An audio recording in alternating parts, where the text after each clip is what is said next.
Hello and welcome back to the Corrective Culture podcast. Today we talked about Queens. We talked about what I got up to in Texas, a little bit, not much. And then we talked about heaps of just questions, like what people wrote in, eh? Yeah, we did ask the questions. So all the questions you guys, well, some of the questions you guys wrote in off Instagram, we answered them. Spoke about, We spoke about, oh yeah, someone asked like, okay, how'd you build the company? When do you feel like you're ready to start taking on clients? Injuries with jiu-jitsu. With girls in their feminine healing soft era. What do you think about that? What's your initial thought? How to become a guru. Yeah, Jack's now a guru. And some bodywork stuff. We talked about shin splints. Yep. But really, it's an opportunity for you guys to ask questions and us to answer it on the podcast. Yeah, it's to fun. make sure, if you listen to this, write in your questions, and we love it. It's fun. It's really fun for us to do this. So keep it up. Much love.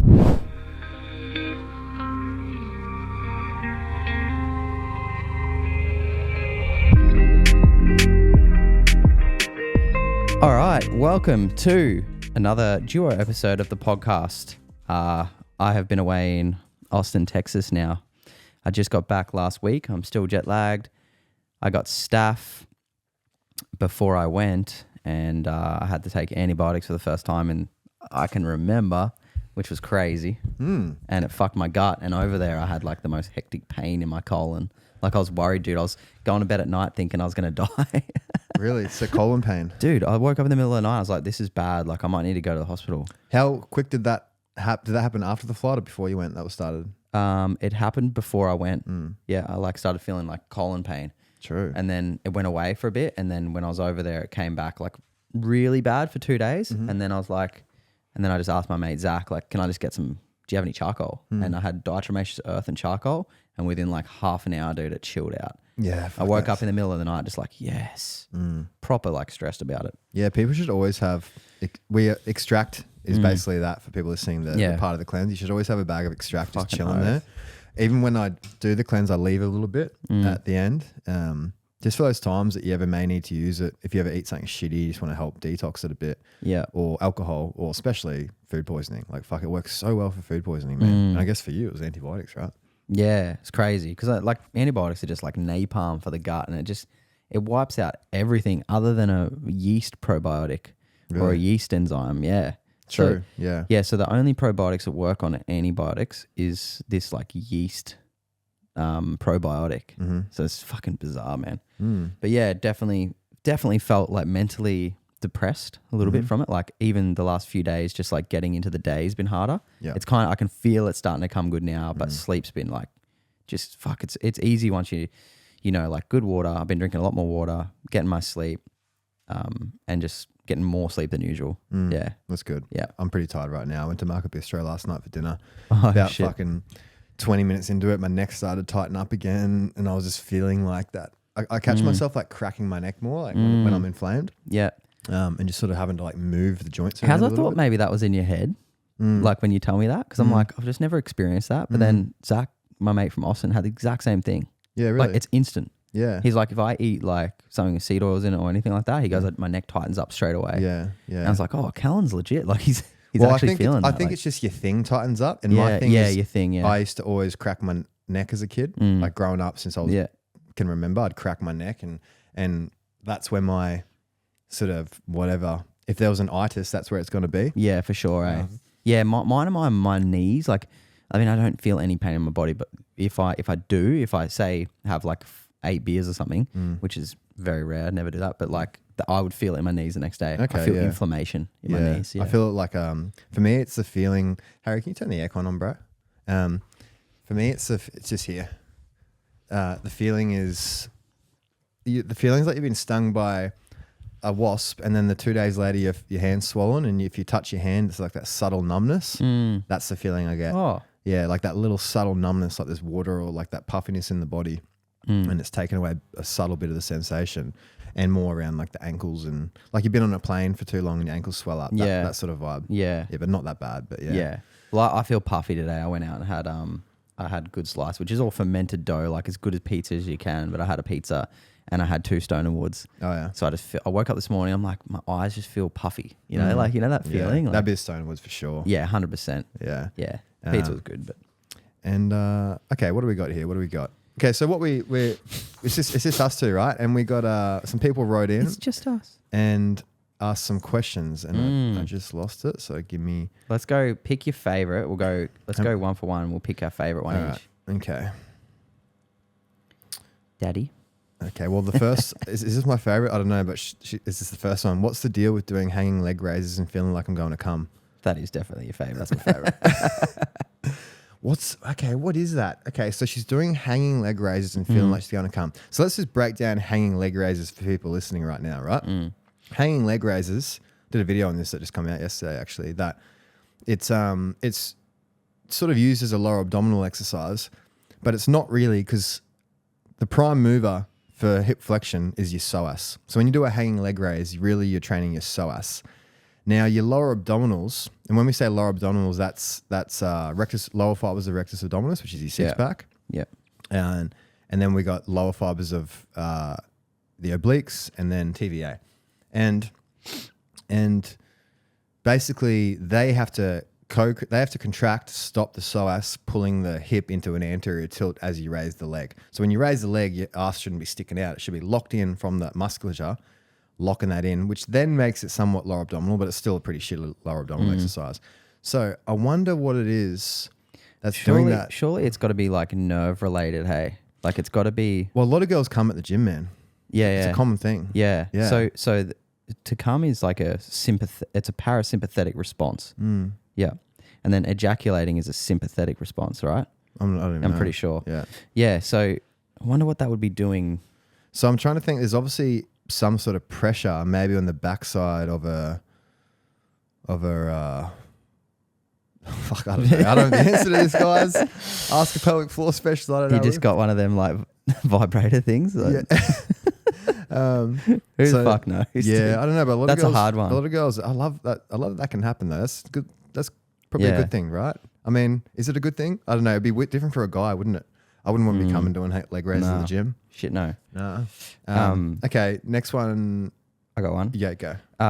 Do you pick up clients' energetic load, leaving you feeling in a funk? How to counteract? Do you personally feel that? I don't know if I pick up the energetic load, but I pick up. Sorry, go.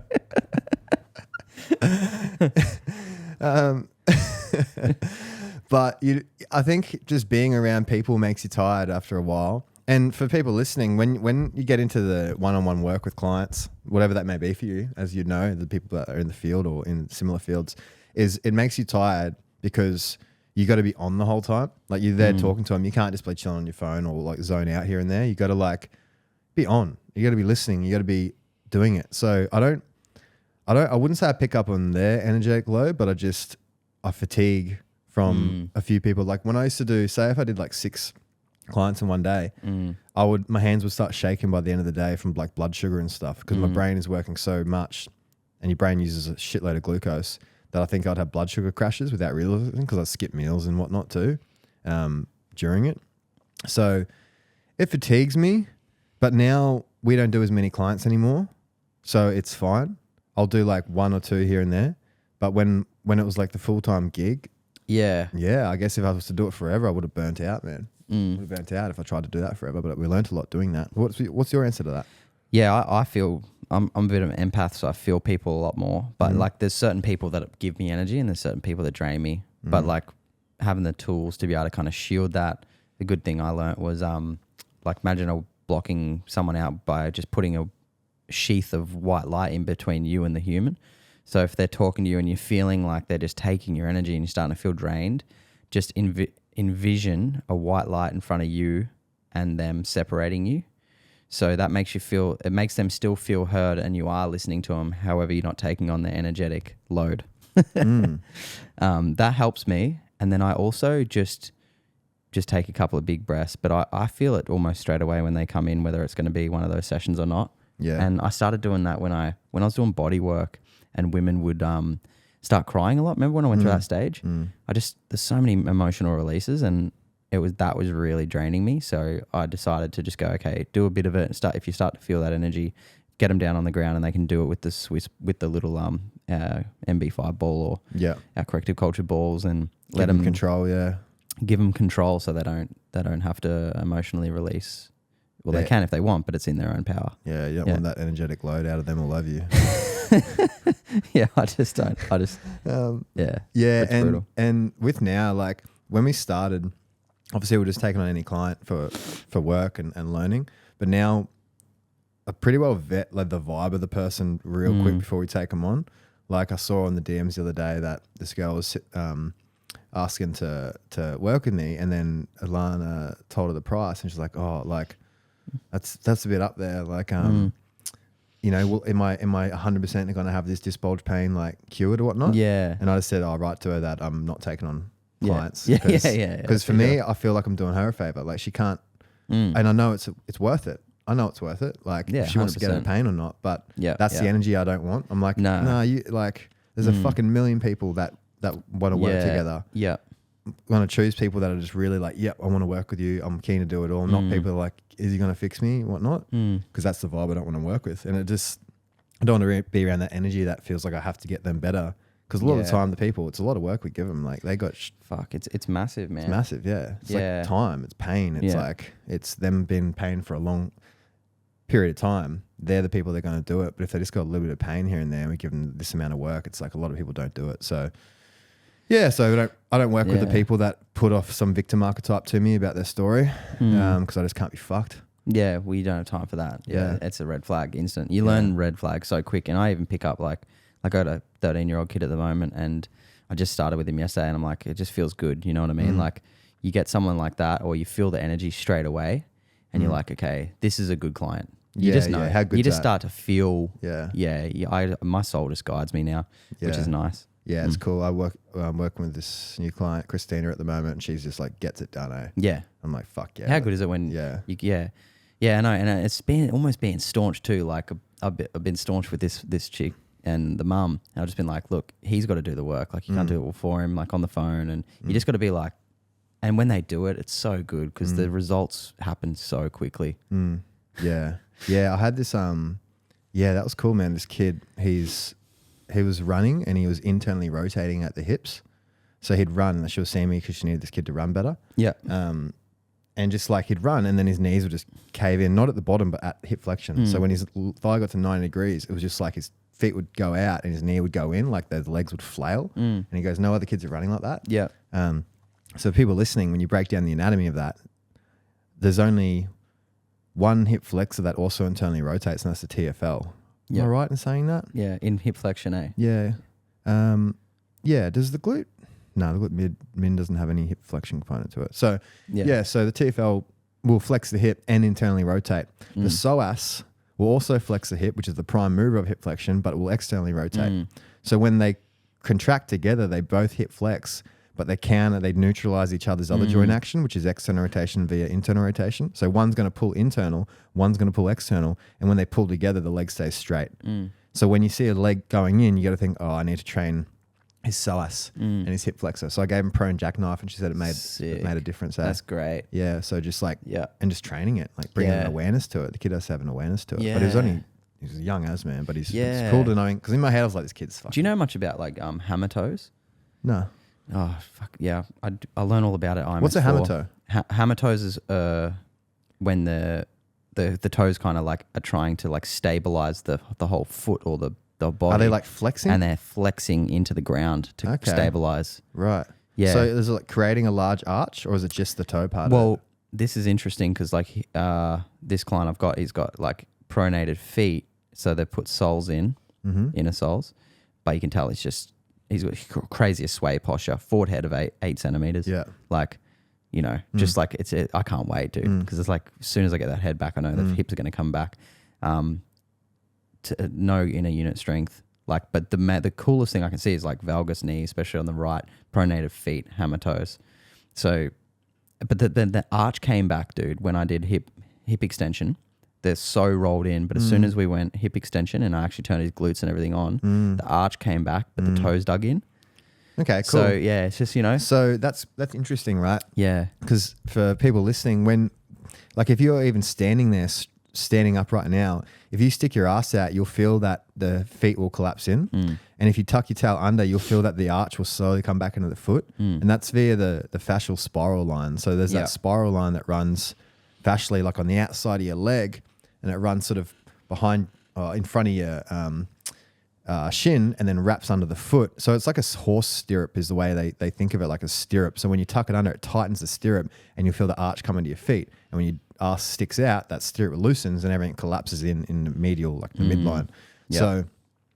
So that's for why glute work is important for your arches in your feet, and not just all the tib anterior. It's the most important thing. Probably the most important. You started with that, right? The glutes are fucking why we're different from the apes. Yeah. It's what gets us through space. Yeah. And that glute mid, which is the outer fibers of your, everyone does the clamshells. Those are the fibers that externally rotate the femur. So that'd be the prime mover of external rotation of that femur. So when there's weakness there, the knees collapse in, the feet collapse in, all those sort of things. So I wonder if you could, so his toes flex in. I wonder if he needs toe extension work. Yeah, I feel like I thought about it last night. I'm like, it's definitely the posterior chain, being super tight, and also the way he's swaying and he's just collapsing into his posture. But the biggest thing for me was the forehead. So I'm like, okay, blood pressure cuff on the forehead. I'll get the head back quickly.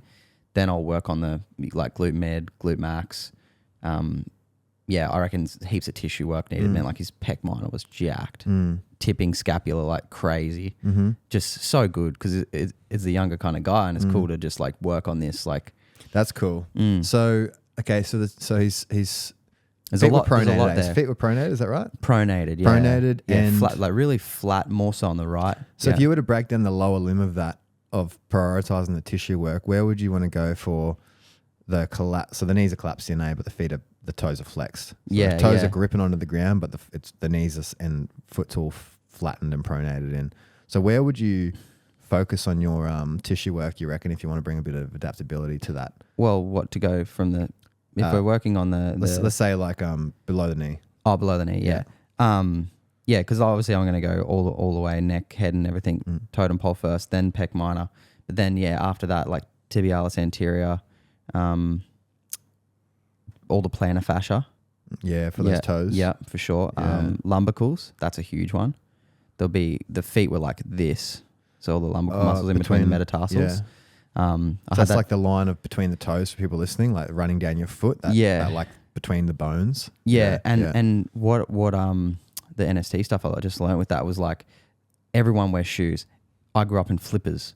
That's what makes the toes turn in. And also the posture of the foot, and like you said, the capsule of the ankle. But once I released that, dude, my big toe just went really. It was fucking crazy. What, the lumbrical in between the metatarsal in here, we went real deep in here, man, and I was in excruciating. Really, pain. just like his thumb. Yeah, so he was just working the way up. Yeah, it was it was nuts, man. It's crazy how much time you could spend on a foot. Yeah. Tissue work wise. I know. Yeah. So I had this dude yesterday and I'm like, fuck, man, there's so much to do. I was like, I'll work with you for a year. Yeah. And you'd want to, those peroneals would be probably the prime lower limb thing, Because they're the pronators, right? Peroneals. Yep. So the peroneals are on the outside of your leg, for the lateral side of your leg, for people listening. So if you were to pronate your foot, which is sort of like pushing your big toe medial and lifting the pinky off the ground, that has to shorten, that has to contract on that side. Yeah, for sure. So, and you do tib anterior as well? Well, I'd strengthen the tib anterior because that's going to pull the arch back in. Yeah. Okay, I was confused with that actually. Yeah, so you'd strengthen the tib anterior. And then you would release that peroneals. But I mean, you could flush out the tib anterior, it's not going to hurt. Yeah, I know, yeah. Yeah, I reckon it's healthy flushing the tissue before you contract it anyway. Yeah, I find just everyone's got trigger points usually with pronation through that tib anterior. Yeah, because it'd just be weak, man. It'd be weak, Yeah. So clean it out and then contract it. And tib posterior, because tib posterior. Yeah, I was going to say tib posterior. Yeah, it's just the tib anterior just means it's just on the front of the tibia, and tib posterior means on the back of the tibia, but they both supinate the foot and bring an arch back into the foot. Yeah. But when you see someone who's just collapsing under gravity, I was like obviously tissue work, but strength, tonic strength more so than anything else. Oh yeah. Like I was just like, fuck, he just needs like For a year sure. of that, eh? Yeah. And for like when you do tissue work, again, for when we're talking about doing tissue work for people listening, like before the strength work, that just makes it easier Malleable. to do the strength work. It makes it more 100%, malleable. yeah. So if, say when we're talking about releasing the lateral side of your calf, that will like lift that pinky up towards the knee and sort of pronate that foot. That means when you're doing tib work that sort of bring that arch back in, it doesn't have to fight against that stickiness in the tissue, in the fascial tissue. And the fascial adhesions that could be in there too. When we say fascial adhesions, I mean like two bits of tissue that are stuck together and dried out. And the only way to get rid of that is from pressure or movement. It's not from, you can't stretch that out. So they've proven that now. You actually have to get a hand or a foam roller or something if it's adapted and that for a long period of time that it's dried out. It won't allow water in between those fibers and it won't allow the slide and glide between the layers of tissue. So basically when you roll it out, you're getting a slide and glide effect. So the fibers run on each other and don't create stiffness, because that stiffness then acts as like shortness in the muscle, right? It's like a knot in the middle of a muscle. When you try and pull the muscle, that knot's going to stay there. You may still lengthen one side and the other side, but it's going to be they're going to be hypermobile and you're going to have a hypomobile, which means not enough movement in the segment of the muscle. Cool. Hope that makes sense. Yes. All right, let me look at back to this archive. Why does this keep closing on me? Okay. There was a sick one at the bottom. Okay. I like this one. Has Jake finally become the guru he was destined to be? He's he's getting there, eh? We just talked about it, me and Harry. I'm like, yeah, I am the most spiritual man. Yeah. Fuck no. Yeah, but no, you do it. Yeah, he's doing the work. Spirit gym. Yeah, I'm doing the work. Like, I think it is. It's all about doing the work. Like Paul talks about it. Like, you could just go in and get as much knowledge as you want and start spitting like you are the most spiritual. But really, that doesn't mean shit. Like, there's something to be said for like someone like Ram Dass who does the work and has always done the work, and people just see it in him more so than like him having to tell people that he's spiritual. Yeah. When I was just in Austin, man, like that place is a hub for those kind of people. Like I was in the sauna one day and I heard this guy just like trying to tune this chick, and he was like, "What would you do if money was no object?" Yeah. Like, and she's like, "Oh, I'd probably play soccer." And then he was like, "Oh my God, I just saw your soul light up." Like trying so hard. And I was like, just trying to get laid. Just like it's so inauthentic. And I was like, that's the archetype of like someone who wants to come across a certain way. It's like people that, like Paul said, the greatest spiritual teachers are the silent teachers. The people that are just doing the work, and they, you know, you see them and you're like, the fuck, how, what's going on there? You know it's like I mean? in them, eh? Yeah, it's in them. Yeah. It's in them. What is that? It's a level of calmness, or a level of, I think you explained it well, like they don't need nothing from you. Yeah. They're just calm and centered in themselves and happy and doing the work, you know. I think that's what it is really. It's like, it's like Paul or like And what do you reckon the work is? Just cultivating the witness? Self-reflection. Yeah. Anything really. There's so many different methods, but I think the work for spirituality is self-reflection, meditation, always self-reflecting on like what triggered me. Your triggers are your answers really. If you're driving down the road and someone flips you off and you want to kill them, there's a good trigger that's going to show you where you need to be more peaceful. Or your girlfriend cheats on you, that's a big one, and you get really triggered. Like nothing really in this life should make you feel uneasy inside your center.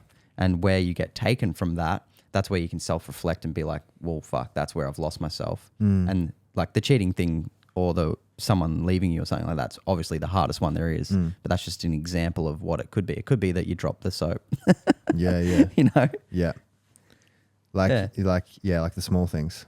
Yeah, the small things. And I spilled coffee on my fucking self yesterday in the car pulling up to Heyday. Yeah. And I had my coffee and I was going into the motorbike spaces trying to break the law.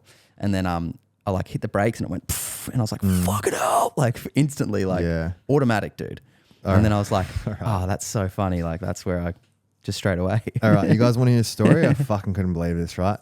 I bought a new BMW 3 Series wagon, right? And I was like, it was a big call. I was like, fuck, do I want this? Like, fuck it. Life's short. My psychic said, get it. So I'm going to unwillingly trust. And Anyway, I literally fucking 20 minutes after I picked it up, right? I've never like crashed a car ever. All right. Explain the whole story. Yeah. Okay. Right. Anyway, I'm with this chick. Yeah.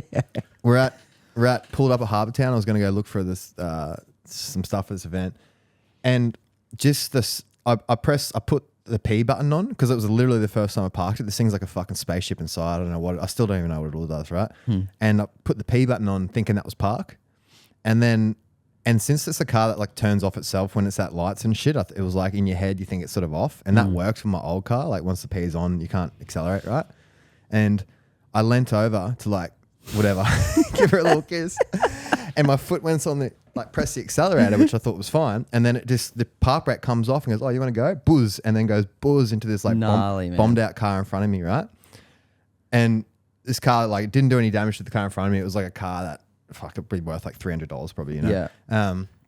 And then I was like, my heart just sunk. And I was like, are you fucking kidding me? Straight away, what rapidly went through my head was, why'd this happen? What, the universe? What, was this a mistake? Blah, blah, blah, you know? It was not much to do with this chick. Like all this shit went through me, right? And then I basically, I got out and I walked around to the front.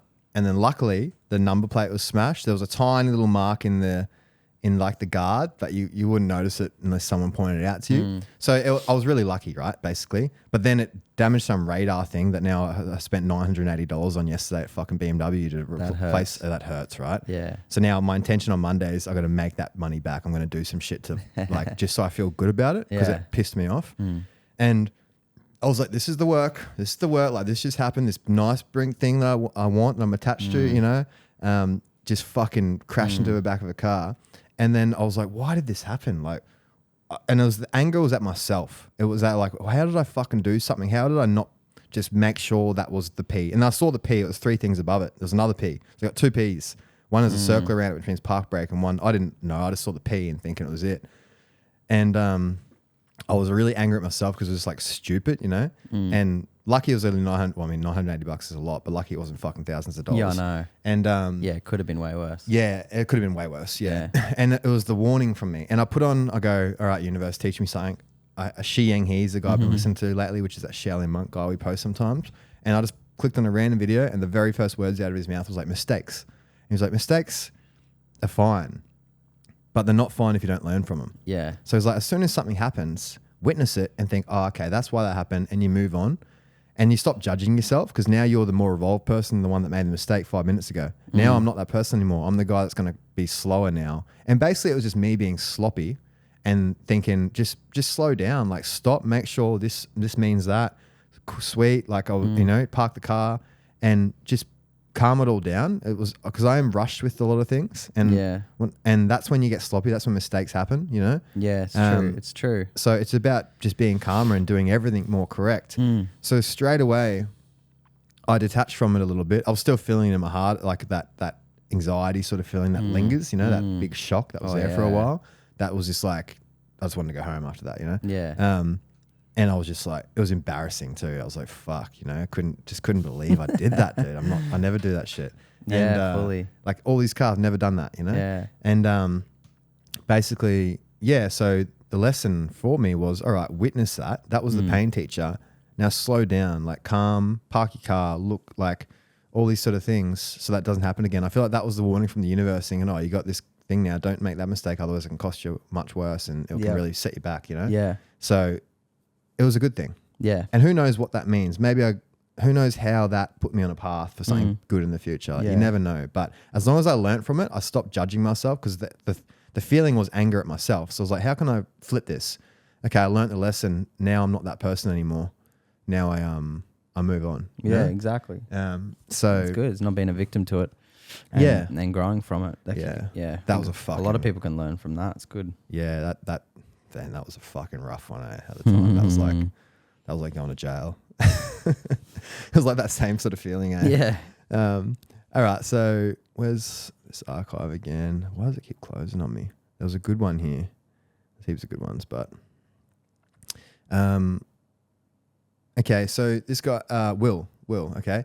So just got done IMS1 prereqs. IMS1 is Integrated Movement Science Level 1 in the Czech Institute, and HLC1, which is Holistic Lifestyle Coaching Level 1 in the Czech Institute. So for the people that don't know, in the Czech stuff, there's like two forks in the road almost. There's the movement, just body stuff, and then there's the psyche, nutrition side of things, right? And you want to do both, but there's definitely like the fork there, you know? Some people just go down the nutrition and lifestyle coaching path, and some people go heavy into the body.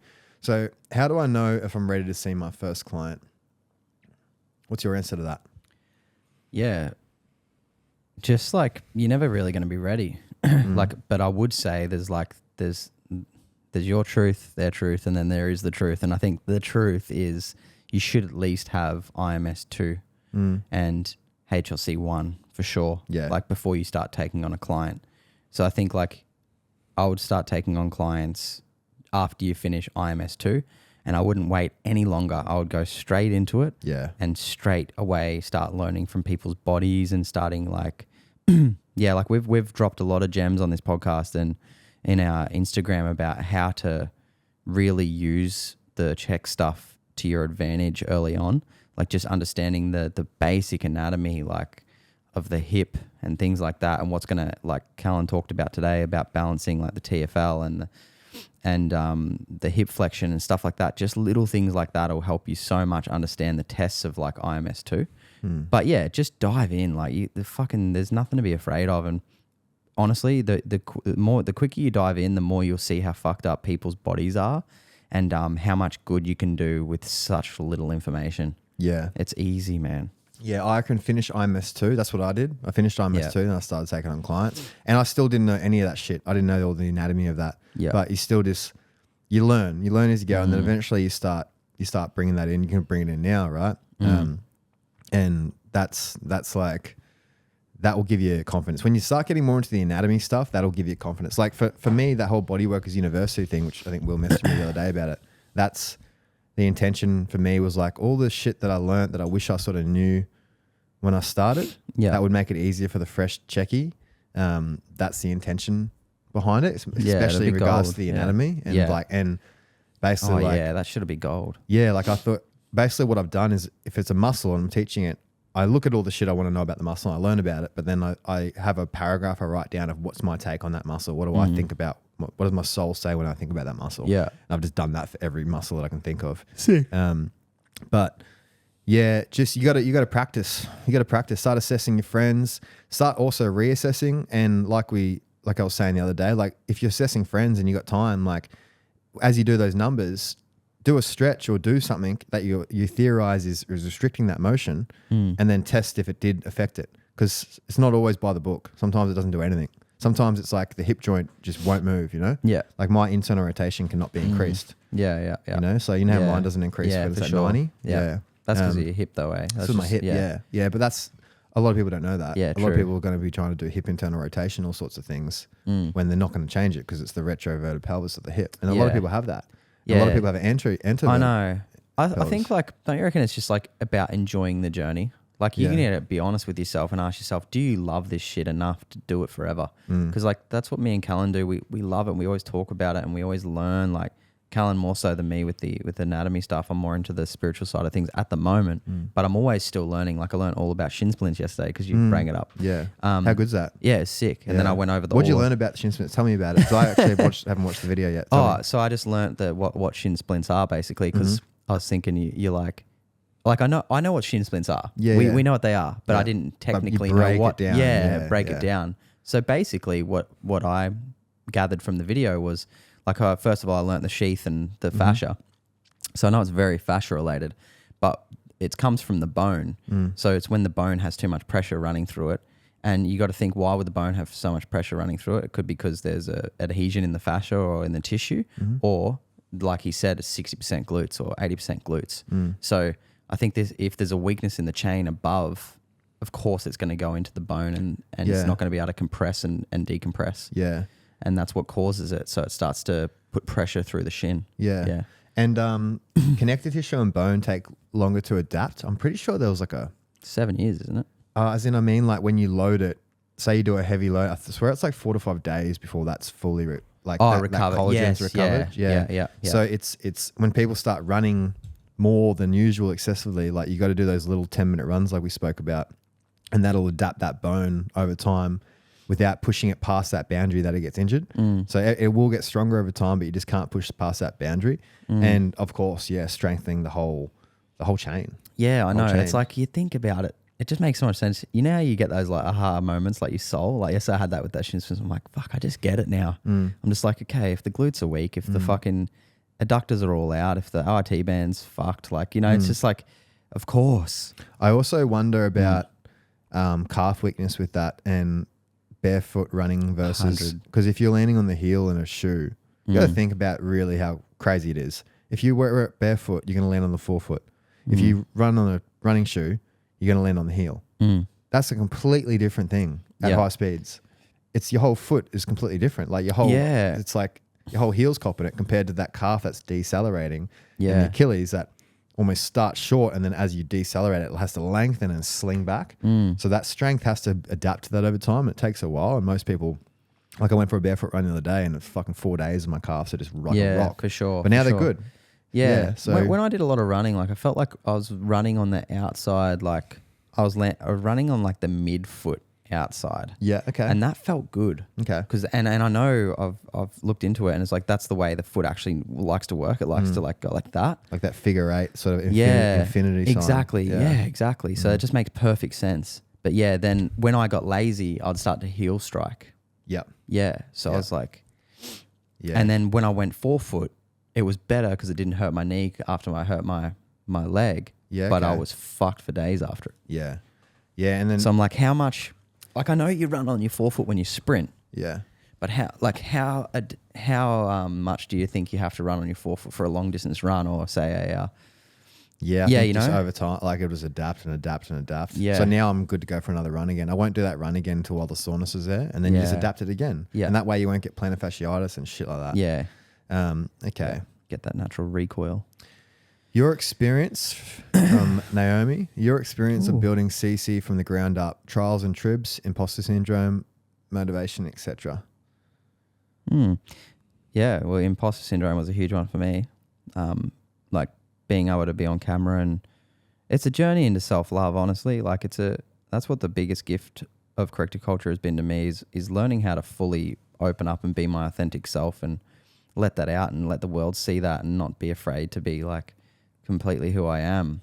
Like I just had my friends ring me this morning. They're all partying and shit. I'm like, look, I don't need to fucking party like that. Like I almost get angry at them. I'm like, don't call me with that shit. Like I'm doing me. Like if you want to come to this level and get a coffee in the morning and get in the sun and have a swim and enjoy life, then call me. But don't fucking like, I'm not going to come get on that shit anymore. I think like just... Were they calling you to come get on it? Nah, but just like... They just respect you and want to hear your voice in their times of need. Well, they'll try to like... That's what it was my mate. He's trying to fucking... Yeah, exactly. Well, he's trying to like guilt trip me. He's like, you haven't seen you in ages. Like you should have come out. Like I'm like, dude, I don't do that anymore. I haven't done that in 10 years. Like I don't know why you ask me now. Yeah. Yeah, but it's just funny. It's like just a different thing. But yeah, Corrective Culture has really been a journey into that. Like, fuck it, just be completely who you are. Yeah, yeah. What'd she say again? Look at this. Yeah, so building it from the ground up. Yeah, like it started off as just content on an Instagram page, and I want to do a video on this, leaning into your thing. We just started leaning into it. We're like, this is what we like to do. Let's lean into it, start putting out content, and then the rest comes with it. So I don't think you're going to make some big structural plan, because if you told us fucking 5 years ago we were selling a parasite cleanse, we'd be like, what are you talking about? If you told me 5 years ago we'd be selling like supplements and that, it just wasn't. I mean, maybe supplements, but like it just wasn't. Like the initial plan was just to do clients for the rest of my life one-on-one. Yeah, same. And I was frothing with that. Yeah, me too. Yeah. And then real quick it just naturally whatever got bigger, and that so the universe was calling for more. Yeah. From the one-on-one, it's like it happened to us a little bit. But we definitely jump on all opportunity.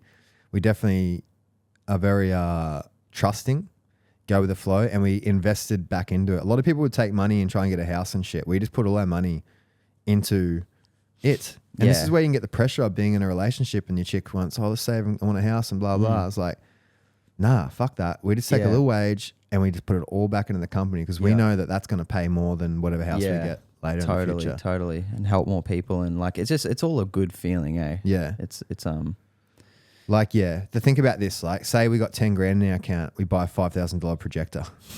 Yeah. That's not a financially smart decision, but it looks fucking cool on the stories when there's a movie cinema on the wall and while we're working out and there's like Ram Dass talking in the background. That makes the brand. That makes it like, fuck, what are these guys up to? And that's what we wanted to do. Like $20,000 sauna. We spent money on that. Like we went all in, and I think the universe kind of has rewarded us for that, because we're just like, fuck it, till it burns to the ground. Let's just go balls to the wall and just like go as hard as we can and try and do something with our lives and get it out there and help as many people as we can and enjoy the process, you know, enjoy the journey while we have a big goal, enjoy the journey as much as we can. That's pretty cool. Okay. Wanting to get back into jits, but as a therapist, worried about injuries as before. Oh, do you? Wanting to get back into jits, but as a therapist, worried about injuries as before. Any tips? Injuries as before? Must be injured from jits and doesn't want to get back into it because... Right. Fuck, it's a hard one. Like, because I don't really get injured I at jits. don't get injured at jits either. I think like maybe this could be from...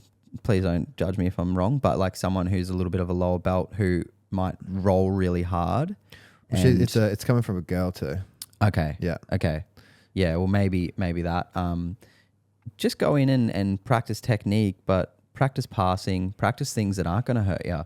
And when you're rolling, pick your rolls. Like, don't go with people. I'm selective with who I roll. If I don't roll with spazzy people, I don't care what belt they are, but if they're spazzy and I feel like I'm going to get hurt or they're going to jump guard or put pressure on my knees or like, you know, like I haven't been injured once from jiu-jitsu.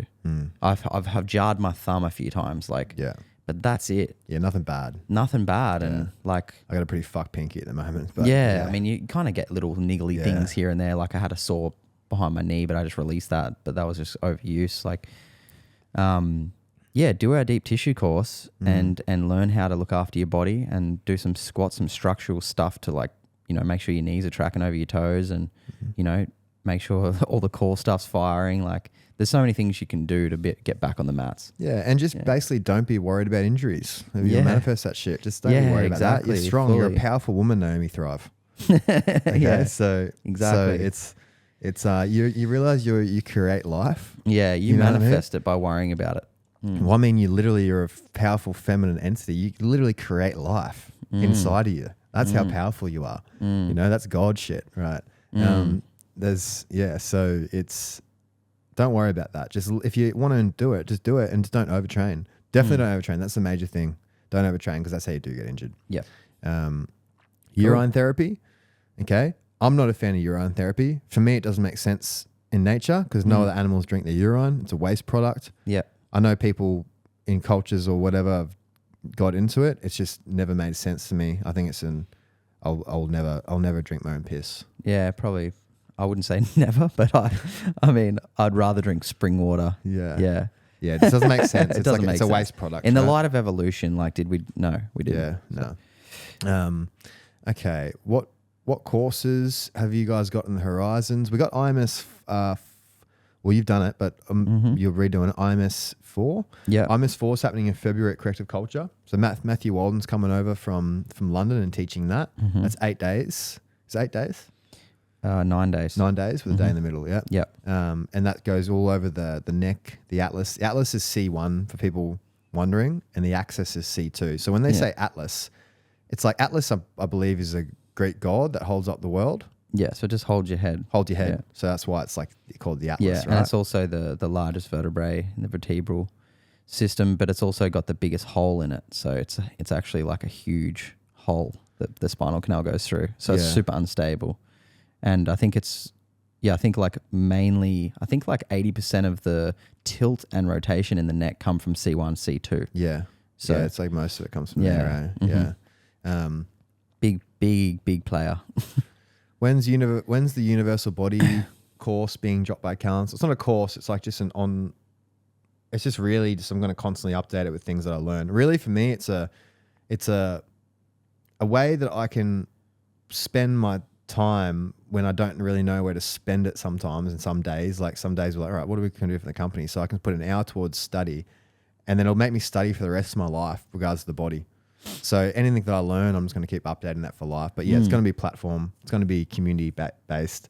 so everyone can ask questions and share. And I just got just the major things I want to teach from there, and all the stuff I get into. It's just fun. It's like my soul gets to come out of me and whatever I want, and like your own little like fucking like a book, you know? Yeah, it's like a book. Yeah, it feels like that. It's like, this is what I believe. This is what I care. I could be wrong. These are my theories. What do you guys reckon? That's what I want it to be. Yeah.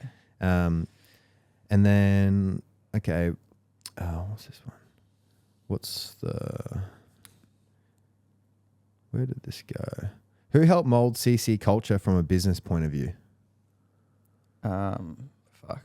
CC, corrective culture Harry, obviously. Yeah, I'll just say Harry. Like Harry's our boy. He's also like, he was a filmer, come on as a filmer, but recently he's just kind of pretty much our grand manager, or he's under me and Callan as the person who runs the business. So like, honestly, like he's been a unicorn really for that. Like he's the dude that's really like shaped it businessly, and just the universe just sent us that because we're sick cunts. Yeah, because like Harry came on about a year and a half ago. Year and a half ago. So when it was time for us to like, it got legs. It was time for us to now hire people and bring on sort of stuff because we were doing everything, right? So then we brought on Harry, who was doing the filming, and then basically had complete freedom. So it's cool when you give someone we got all this gear and complete freedom, and then he just starts finding work to do. Yeah. And then we're like, oh, there's so much we can do. You know, and his passion is that. His passion is like listening to all these people like Alex Hormozy and Simon Scribs and all these like business people on YouTube. That's what he's doing. Like when I watch a bit of that stuff too. I like it, but I'm watching more about the fucking shoulder or the back, you know? So that's my thing. And that's his thing. So really he's now like the creative head, and now we'll bring on other editors, and he can sort of steer the direction of, and also got the really understood the branding of our energy, of the way we had the videos, the music choices, the way that we want to make people feel, and not just like fucking just like, you know, because the song choice on a video matters, man. It's like if it's some classic TikTok pop song, it's like gives that vibe, but when it makes people feel, you know, I feel which like, is what your videography had, so he sort of took that on. Yeah, for sure. And I feel like we all work really good as a team, and yeah, it's like I feel like the brand has to have integrity in the content. Like everything needs to be sharp and good, and that's what I am passionate about with this brand, and Harry really sees that as well.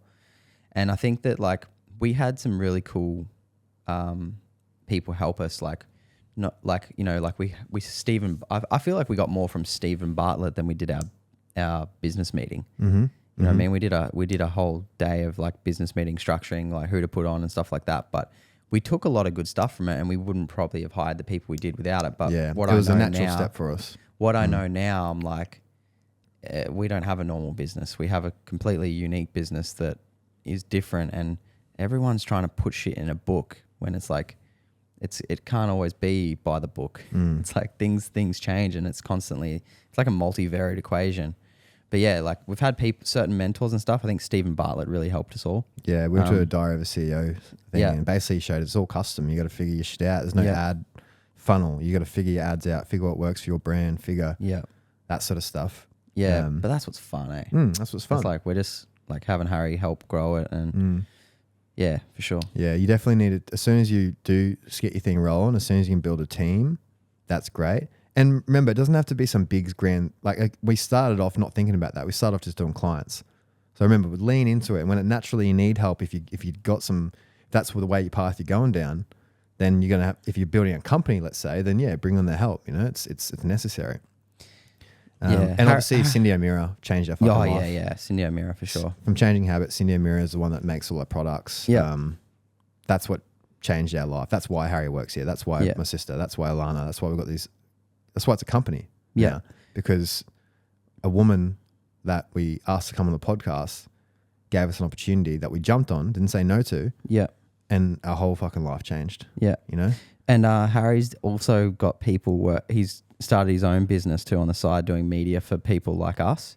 So I would get in super quick because I don't think he's going to do. Do you know how many people you're taking on, Haz? Or yeah? I don't want to work with anyone I wouldn't have a family barbecue with. Yeah, he doesn't want to work with anyone he wouldn't have a family barbecue with. So yeah, if you're like us or you've got a really soulful kind of business, I'm sure he would like to work with you. But yeah, he's only one man, but he's got a team behind him. But yeah, just know that you'll always be under Corrective Culture.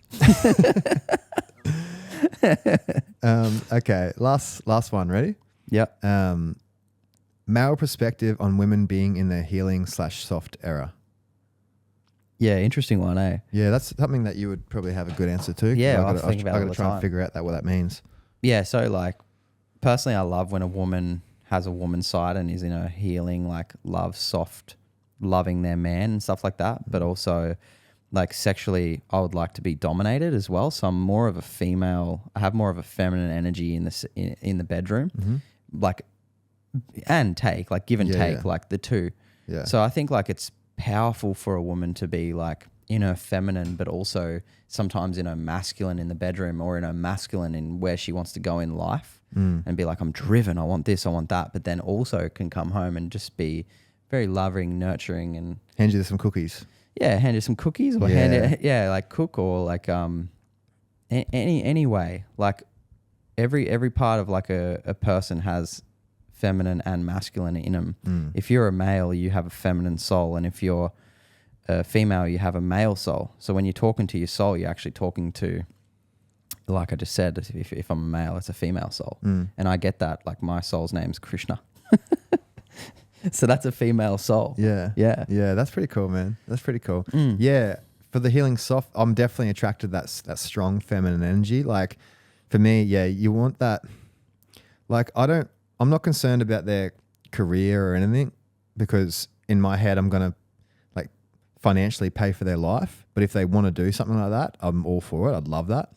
But for me, like if we're talking about attraction, I'm very attracted to that feminine. Like when I think about like the perfect woman, I think about coming home and dinner's ready, you know, and then being appreciative of it too, and not being like sloppy with it. But like, I love that feminine at home, like baking, like when I get handed like cookies and shit. I know. Because you can't buy that, man. It is built in us. Yeah. Can't buy that. I can buy it. Is I true. can buy the cleaner. I can buy this. Yeah. You can even buy. It's not even sex, right? It's not about all the sex. Has to be very passionate and I like that strong feminine masculine dynamic. Yeah. That sort of submissive dynamic. Yeah. But passionate, not like just weird. And but yeah, I love that strong feminine traditional sort of attraction. And that's what I mean, there's no wrong or right. Like, no, there's so many girls that want that, and so many girls that just want to do the business shit. Like it's whatever you're, and you'll attract whatever you're meant to attract.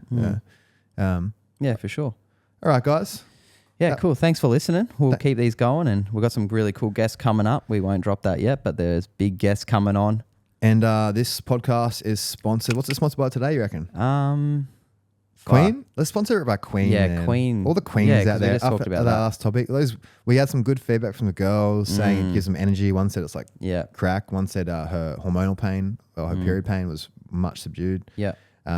So really, really big on that. Really big on getting Queen out to the ladies and getting some feedback back from it, because it's a similar amino acid profile to your ovaries and everything, right? So if you got any sort of PCOS, endo sort of stuff going on, and you want to heal that tissue, I believe in that. From a like-for-like principle, the same as the testicles, the same as anything, right? When you eat like it, you're going to get that good aminos that you need in a structured way. Don't think of it as like, I'm going to have aminos. Think God or the universe structured it this way with this ratio, with this everything. Yeah. So don't think just get a isolated supplement. That's why it's gold. So really, really pumped to get Queen out to the girls, and because I believe in it. I really do believe in it. And yeah, Queen's going to fucking take over one day. I really know it. Yeah. Cool. Thanks, guys. Much love. Bye.